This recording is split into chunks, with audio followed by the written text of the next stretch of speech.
All right, welcome to In Real Time, Emma. Thank you for having me. Emma is my queen. She is really like my number one in business. Aww. But I wanted to get you on because I feel like you have so much knowledge. We're going to make it a regular thing. Yes. It's in every here. few weeks. It's in here. It's getting it out here. I don't know how to get it out other than talking it out. I love that though. So I want you to tell, we start every episode the exact same, and it's what are you moving through in business in real time at the moment? Ooh. I think this is a all the time problem. Mm-hmm. Procedures. Yeah. Getting things on paper. Yes. Especially with our personality type. Yes. It's something that, like, when I first started my business, obviously it was just hell for leather, just go do whatever you want.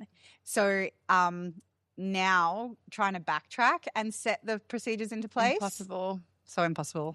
And it's difficult, I think, when you have ADHD. Like, are you talking procedures like staff, how to manage it, wholesale? Oh, yeah. Even just things like how do you get a faulty return?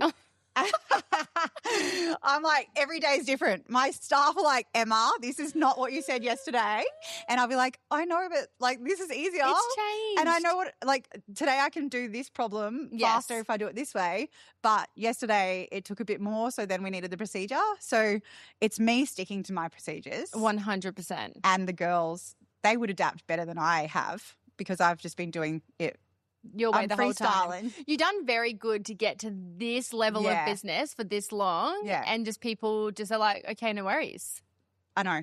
It's the team. It's, oh my God. I swear to God, like having somebody that, like you've got Kat. Yes. I've got Gabby. Yes. And so before that, I have had other staff like Gabby, but Gabby is just my number one. Yes. Yes. Just like fully gets me into shape, whips my butt. I love that though. Yeah, you need one. So speaking about team business, you're the owner and founder of Emte. Yes. I would love to know a little bit about your journey with Emte, because when I first moved to the Gold Coast, Emte was like the number one. I mean, it still really is number one boutique in the whole of the Gold Coast. But I think your story goes so much deeper than that in the evolution of Emte. And I think people don't see that because you've just been a powerhouse in business for so long. Well, yeah, I have. But like also there's so many times where, and like this year's really made me reflect. Yeah. Because we've done so well this year.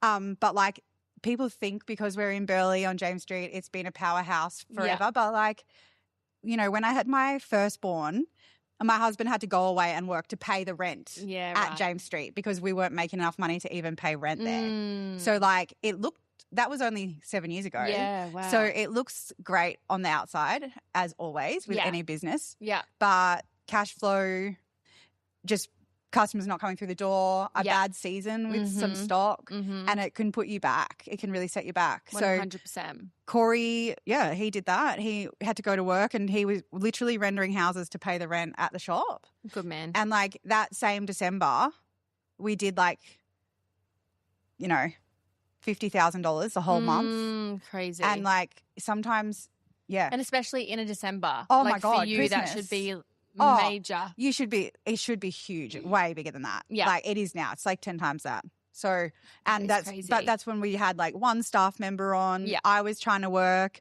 Like I had my baby and was emailing that same day. Of course you were. I actually live for it. Yeah. She's like, unfortunately. I was like, sorry, unfortunately I'm laying in my hospital bed, but I would like to tell you I have paid your bill. Amazing. Everyone's like, it's Emma. Yeah. It is Emma. Oh my God. I know, I love that. So in all these years of business, I guess like adaptability is massive. You've obviously had to be adaptable to everything. Yeah. Well, even with Trent. Well, 100%. Every day is a different trend. It's insane. It's mental. I would love to know some of the questions that I find the most interesting is we see, I guess, like I know that Emte carries all array of things, but I think fashion is really like where you shine. Clothes and fashion. And I think that's really where you shine. I think who you have at Emte, your brands, they're so like particular. You're not really a boutique that holds everything. And I would love to know over the last years of having Emte, what have been the biggest trends that you feel like have stuck around or have been most impactful in terms of like fashion and everything like that? Yeah. So I do things that I'm like, that's never going to stick. Like this surely cannot be a thing. Yes. And then it just will be a powerhouse for 2 years or forever. Like there's been like the horse watches. Oh. Everybody had a horse. Like there was like it went on for like 3 years and I was like, never Oh my stocked watches God. before. And then just this one brand, quick, done, turned over hundreds of thousands. Oh my God. And then gone. And then there's the trends like, yeah, I never thought Y2K was actually going to stick. No, neither did I. But that's the It's most still current. here. I'm like, that's the most current one, but like handkerchief skirts. I know. I'm like, no, I actually wore this when I was a teenager. And the belts and everything. The belts. Oh, Mine's like the sunnies, like the full like Yeezy sunny. I don't know. I just am like, surely it's not here to stay, but it is. It's been here for No, ages. it'll be gone in a year. There'll You be something reckon? else. Something new come I in. feel like Gabby always says like when money gets tighter, the hemlines get longer. True. It's actually a fact. Like Yeah. you can tell when the economy is doing well because the hemlines are really short, and then it's been going through the ages forever. But when we start getting like more modest, it means like we just want to buy clothes that are going to last. We can wear them day to night, like all of the jazz. I don't know. More investment pieces. Yes. Oh my God, it's so funny. But yeah, the Y2K thing, I really never thought that would stick. No. But the biggest surprise to me was sunglasses. I didn't do them about 5 years ago. Yeah. And it's like at least a third of my business. That's amazing. Yeah. Amazing. So yeah. Do you think that's because though you're a boutique, they can come and try them on their face? Oh yeah, I wouldn't buy anything that I couldn't put on my body first. Yes, I think that's so interesting because I was having a conversation recently even about clothes, right? Like I'm going through a stage where I'm like, I can't find anything that I like online, so I would just come into Emte and try a bunch of stuff on. Yeah. And I feel like that is the beauty of having the boutique you have, because you can, have brands or whatever. You can stock all these things that people are going to come to you because they want to try it on their face. Yeah. They want to try it on their body. Well, I have never had like a stock standard body shape. So I've never been on an online girl. No, neither. Ever. And I know people that buy like 6 things online and like send 5 back. And I'm like, oh no. One, that would end up in the in the boot of my car for 7 years before I realized it was there. And also like, I just want to put it on and then I fall in love instantly. So I have to, my falling in love with a piece has to be a physical thing. It's not like, I just bought 2 dresses online. I have to take one up. I have to send one back for an event. And I was just like, I can't do that. No. But yeah, trying things on, like Emte is not good online. That's like probably my least, like that's my Achilles heel. Like I don't do any advertisement. No marketing. And we just spend minimal time on that website. But do you need to? Because it probably still translates anyway. Yeah, it's fine. I think it's more of like you've built such a cult brand. Yeah. Like Emte as a whole. Like I know that you carry other brands, but I think people have built such a trust in you as a business owner of what you stock. Like I think like there's one thing to just carry brands that are trending and just carry the trends, and you know what I mean? I think you build such deep relationships with these people that you carry and you love their stuff and you stand by it. So I think people would come to Emte online and buy it because they know. Well, that's the thing that I have been doing more this year and last. I want to build connections with the people that I stock. Yes. Because I don't want to just stock a brand that's like trending for now and then be like, all right, don't need you anymore. See ya. Like, and also I want them to be happy that they can put Emte on their website. Absolutely. And I love that because we lost touch so much about, I don't know, maybe like 5 years ago, everyone was just like, pay this bill, see you next month when the bill's due again. Like it just went like so sterile. And fashion, especially,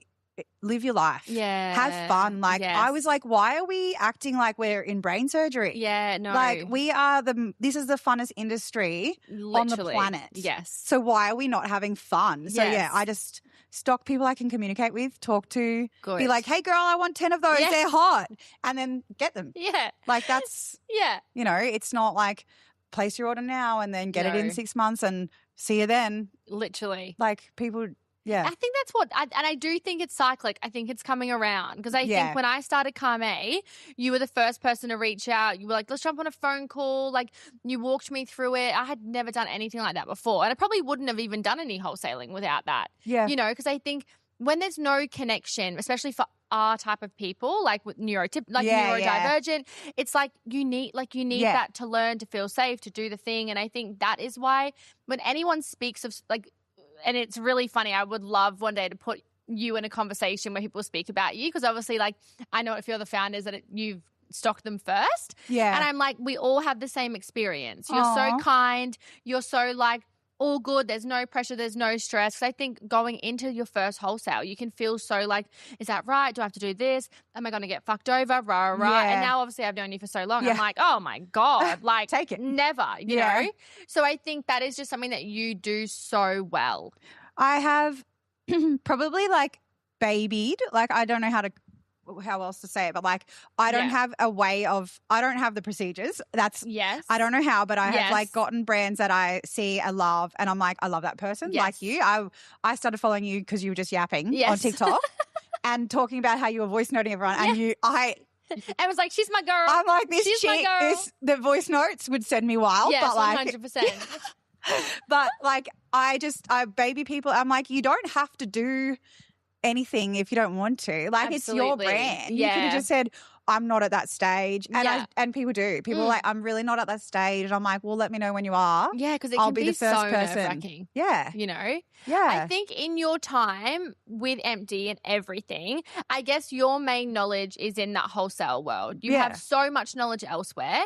But I would say in wholesale, what do you find are the repetitive like bugbears of you being a boutique owner and stocking people from brands? The hardest thing about it? Yeah. I feel like when people don't understand margins, I know that's a problem for a retailer. Yeah. So my problem is like people are like, oh, you know, we will sell it to you for 70 and you sell it for 100. And I'm like, that would Doesn't never work. I'm pretty sure I pay the tax department 30%. So there's all the money gone. Yeah. And then like people like bricks and mortar boutiques cost so much to open every day. Like today is pouring down rain and we probably won't take that much money, whereas online would thrive today. But we spend all of our money into having the shops open. So and we have to be consistent. So today's open regardless, like, you know, 364 days of the year. Yeah. And so like, people not understanding margins and where they don't understand that we have to make a full amount to be able to cover our costs and the product and make that like 5% of whatever it is at the end of the day. 100. Do you find that's getting harder now with like economy and obviously the increase in cost? Like how are you feeling in terms of what people are then costing in their products and then you having to stock them? Yeah, so I just won't. Like it's sad. If it doesn't work. It doesn't work. Some people are like, we can't bring it down any further than 40 or something. And I'll be like, that's so fine. Like, yes. But I understand because so the hardest thing is the internet happened and websites happened. And so if they want to charge 100 and they're selling it to me for 70, that's where people come into the shop and be like, oh, it's online for 100. Can you price match? And I'm like, well, no, because then I don't make any money and you've just come and tried it on and decided that you're going to buy it online anyway. Yeah. So we get that a lot too. Like people are browsing. They're like, oh, you know, this is on sale.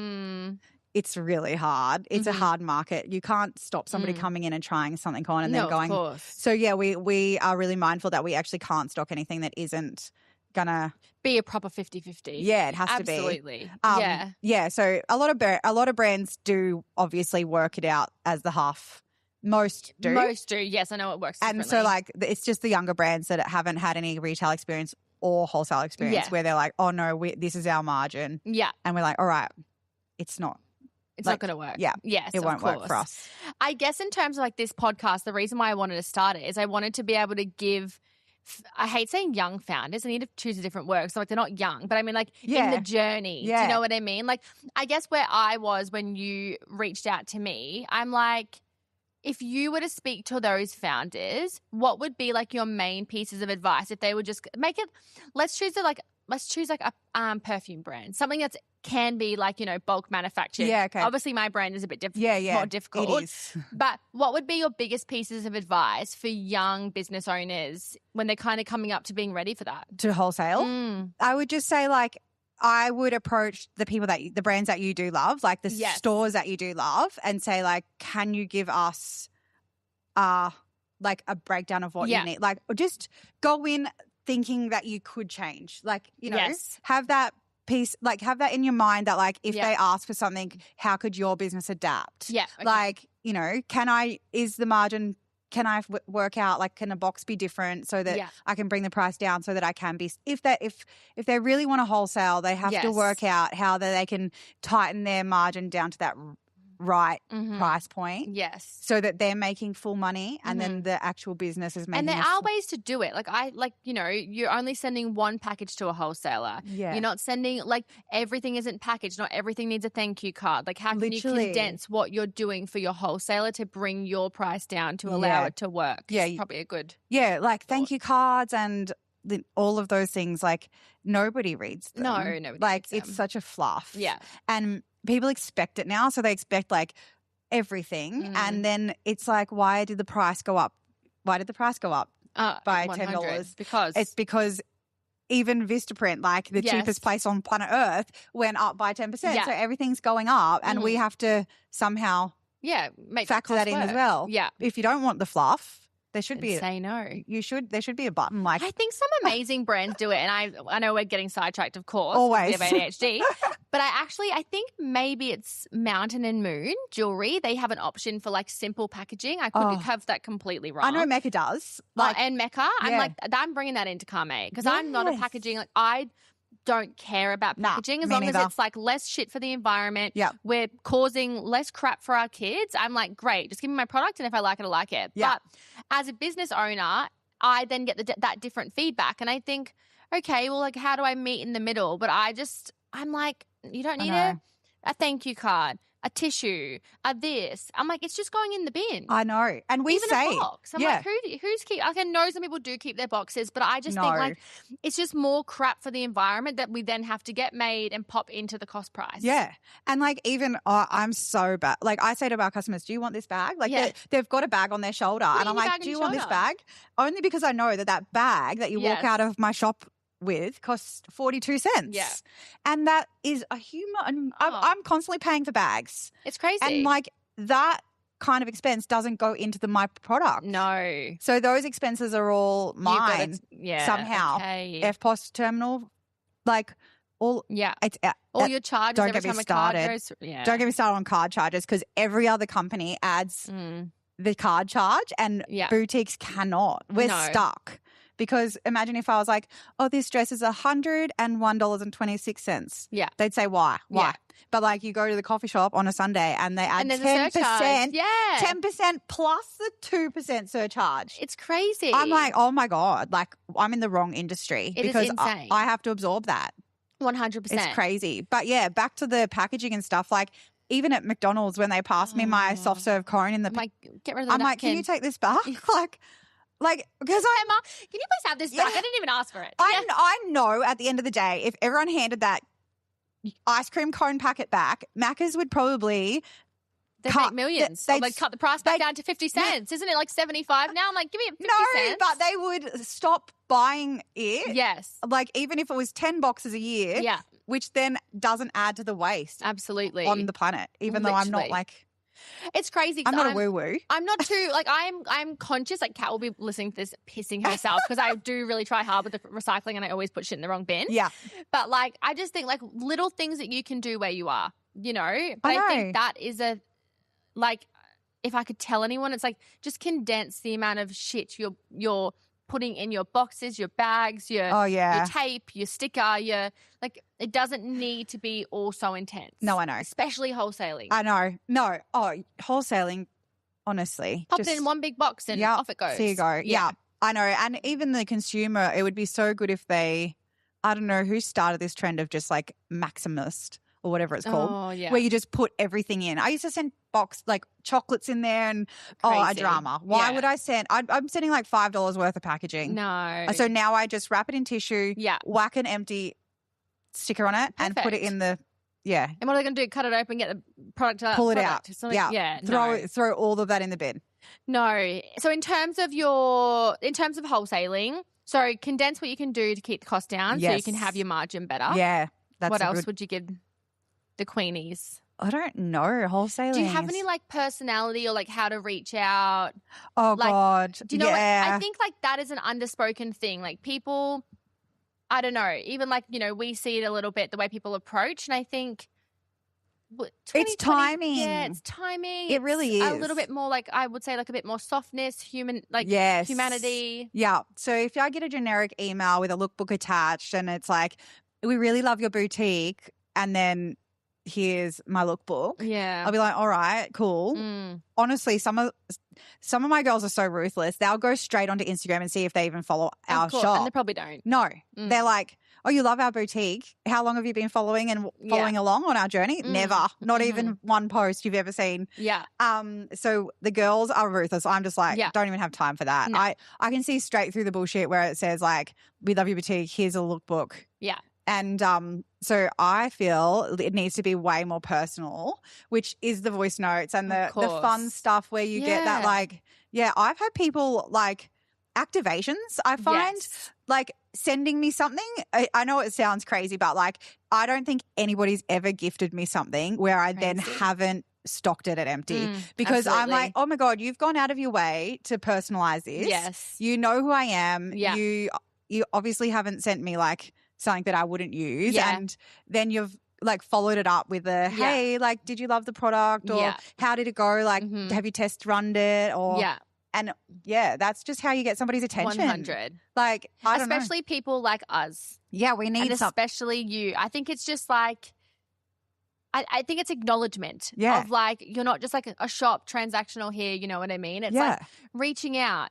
At least follow them on social media. Yeah, like that's bare minimum. Yeah, that's bare minimum. And I think, like, I don't know if you agree, but I would be saying, like, if you are at that stage where you're wanting to wholesale and you're reaching out, if you aren't doing that, I would be asking, like, hey, what are the values behind your business? And what are you, if you want a legacy brand, that is how legacy is built. Legacy is built with that, like, relationship building and talking and communication. I would think, like, maybe take a little second. People are shy. They're not all like us. Yeah, that's so fine. I know. I get that but too. You can still do it in your own way that makes it feel a little bit more warm than just a generic email. Yeah. That's never going to get me. No. That'll literally get to hi, I love your boutique, delete. Yes. Like, I don't even go past. I was like, bye. Yeah. I'm like, actually, Gabby, bye. Emma hasn't even got to the email. So, these are the things like that, connection and like knowing who you're trying to talk to. Yeah. And understanding that I'm not just like I'm not sitting there reading every email and looking at every lookbook. I see so much bad stuff. Of course you do. Like so much. Speaking of bad stuff, is there something, because I could imagine that you have this skill after all these years of seeing brands, is there something about a brand when you first see them that you can decipher whether they're going to be big or not? Ooh.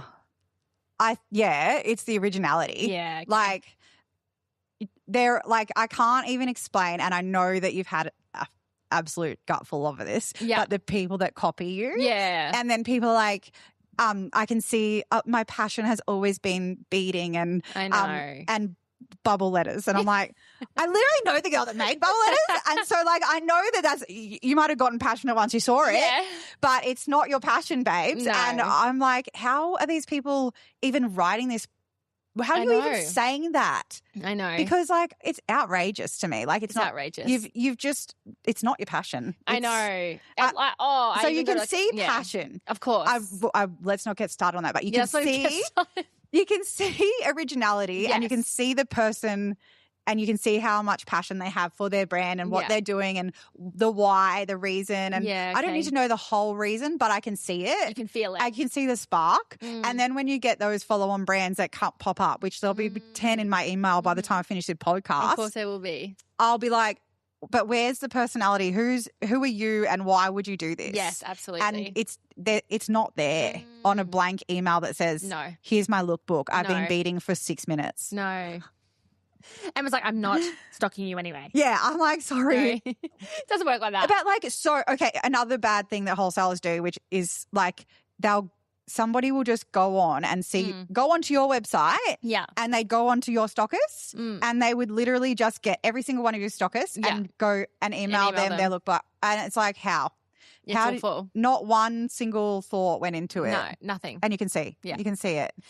Would you say at the moment in the landscape, fashion, sunglasses, jewelry, who do you think at the moment is like a few brands that are kind of coming up that you can see that in? Like that going to get copied? Well, that are going to be big. Do you have any at the moment that you've kind of been looking at? Oh, like I think you're going to go from strength to strength. Oh, thank you. And there's spicy dugong. Oh my so God, hot. she's fucking I know. killing it. She just popped out of nowhere. And like the recent last like 3 months, whatever she's been designing, I know. must have crack in it. I know. It's dopamine. And it's straight so well. I know. It's straight like dopamine hit. Yeah. Colors. When I wear one of the tops with the fish on the side, I like play with the fish. Do you stock it? Yeah. I'm going to have to look after. There's nothing left. Oh no. Dude, Every time I come to the freaking boutique, it's gone. I'm like, oh my God. It sells so fast. She's amazing. I know. I agree. Yeah. She's so killing like it. that dope. And then there's like Zuma, the mother t-shirts, you know, it looks like the Baywatch colors. It's like it's hitting my brain. But it's like the yellow top with the mother across it. Yes. And that's gone gangbusters. Okay. She's doing hats and everything. And I've just like, oh my said, God. send me everything you Send me everything. I need it all. Yeah. I just want to stock the entire range. And I love. Yeah. So there's those. I don't know, like other brands that I stocked for years, they drop off and then they come back in a big way. Yeah. And then they'll have like a few seasons where you're like, oh, no, nothing's happening here. And then they'll come back and you'll spend your entire budget on the one brand. Yeah. Oh my God, I can't tell you how much money I spent on King Art for winter. Yeah, killing it. Oh my God. And Inapelli, actually. Yeah. Oh my God. Inapelli, yes. Huge. She has come back in such a huge way. And just in like something about her, like, you know, we're so loud and like, buy my things, love me. She's like sexy, understated dark horse. And I feel like you can see she's so passionate. And like, this is something as well. Like, you don't have to be always forward facing. No. Like, you know, Spicy Dugong, Inapelli, they're not on their stories like, you know, what I am on Kaarme, but they are passionate. Yeah. They are you there. Can see. You can feel it. You can see it, you know. So Ina, like, love. I contacted Inapelli about 4 years ago. Yeah. And, you know, she was in, I think it was like 2 choosy and all the high end. And I was like, I don't know if I'll get this. Her and Annie Bing or something. Yeah, right. And they were like, oh, we don't know if we're wholesaling much anymore. Anyway, then all of a sudden my agent was like, oh, we're wholesaling Ina now. Amazing. And I'm like, oh, thank God. Like I'm on the list. I'm in. I'm all in.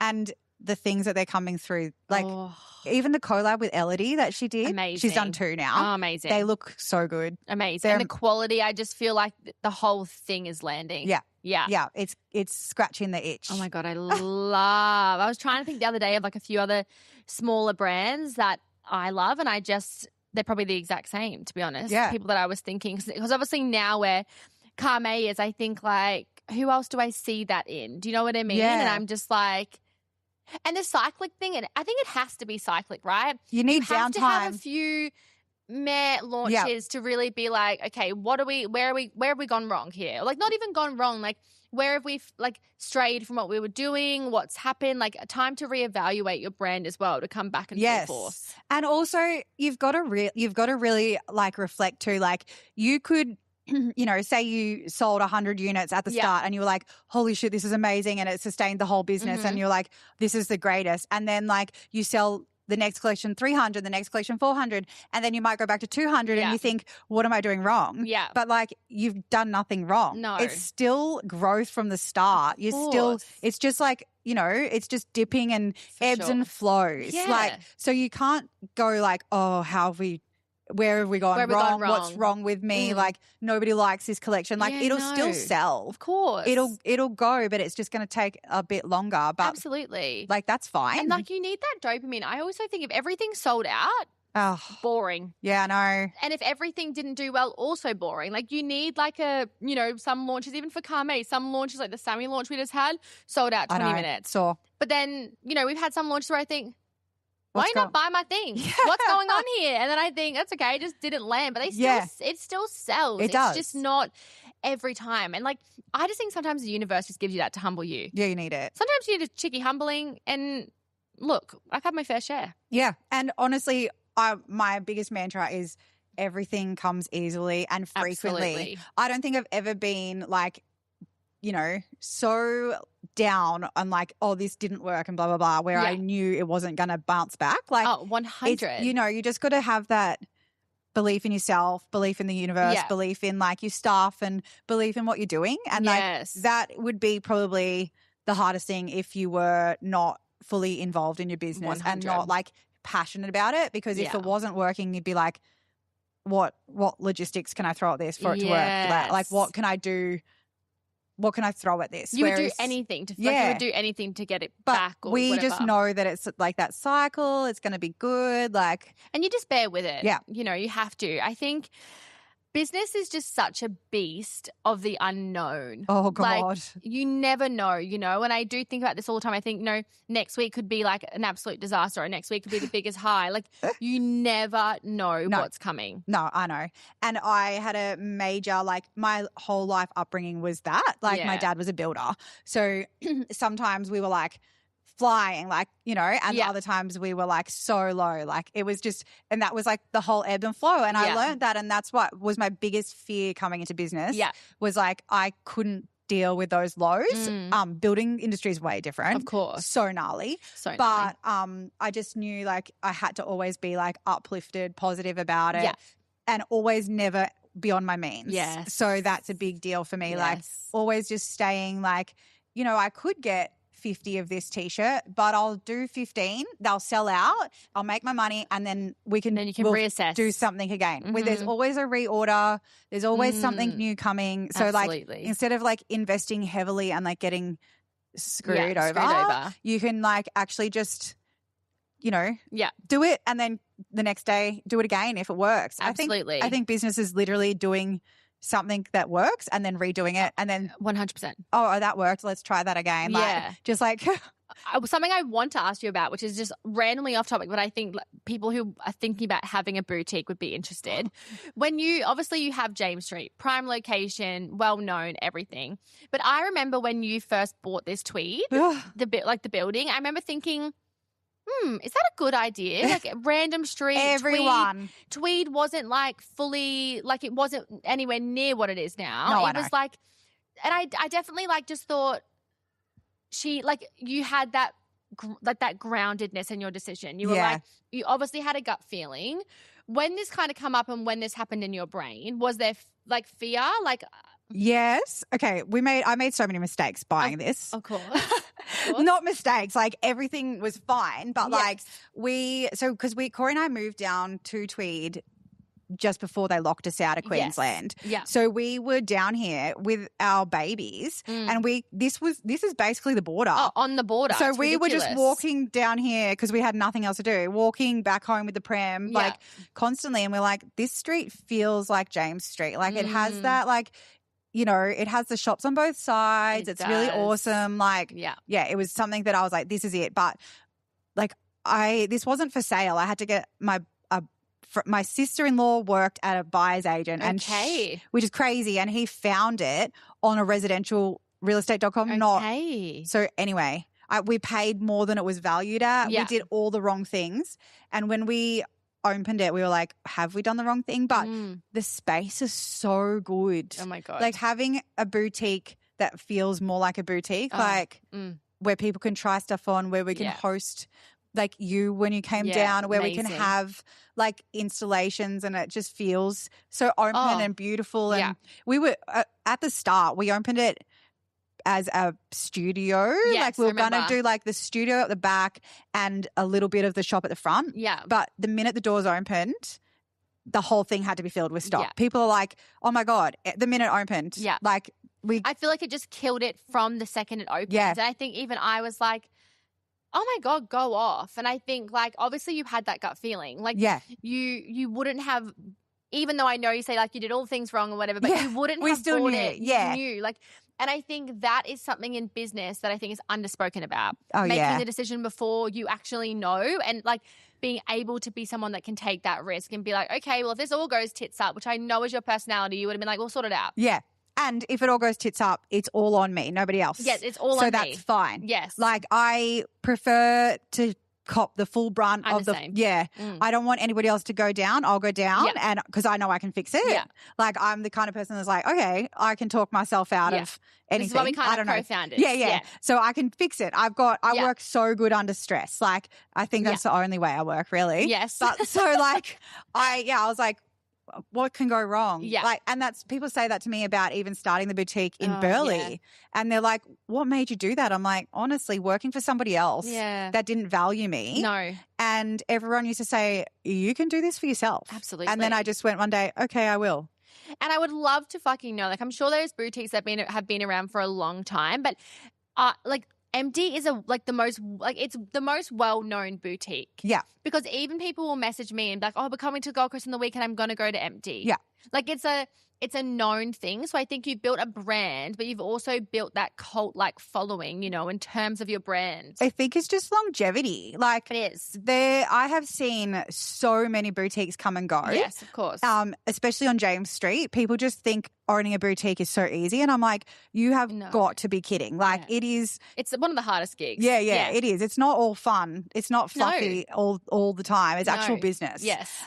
It's like supplying people with something that they didn't know they needed. Yes. It's like other businesses, like it's psychology, plumbing, electrical, like their businesses. Somebody needs you. They're going to call you every single day of the year. Like, so me, it's like, I'm buying this pretty thing and hope somebody wants it enough, So it is really difficult. But even James Street, like, going back to like watching people come and go, and it's like, I think the reason why it's iconic there is because it's just been there for so long.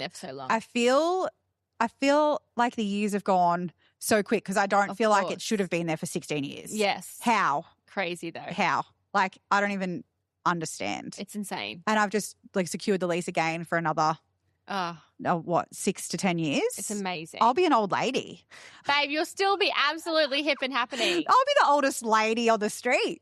No, I won't be. I think it's the trust. It's the longevity. It's the well-knownness. It's the brands you carry. I think it's all of it. And then I think it's just you. Yeah. You still walk into the boutique, like, like you're always here. Oh, my God. It isn't like you. And I think this is like where we really align. It's like, I'll never not be in my showroom or in my space or down, like wherever it is. And that's the same with you. You walk in, you're still like, hey, how are you? How can I help? What are you shopping for? You should see people. You love it. But I walk in and I'm like straight off the beach in a sarong. Yeah. Looking like the craziest person. I'll be like, how's your day been? They're like, who is she? Why are you talking to me? Like, and I'm like, oh, this is my favorite thing in the shop at the moment. And they're like, did you just roll out of bed into the shop? Like, what are you even doing here? And I'm like, it just feels like home to me. So like, I treat everybody that comes in like a part of, like, why are you in my lounge room? Of course. Like, hi. Literally, this is my Can I please jam. show you this thing? I love it. I don't know. I just love being there. It brings the vibes. Yeah.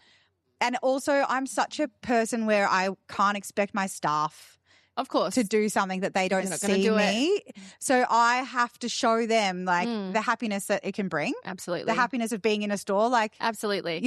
It is a hard job, but also you're got one of the best jobs. Like, one of the best jobs. So like, let's be happy. I love I just love leading by example. I'm a leader. Yes. Like, it has to be me showing you what to do. Otherwise, you can't expect them to do it. No.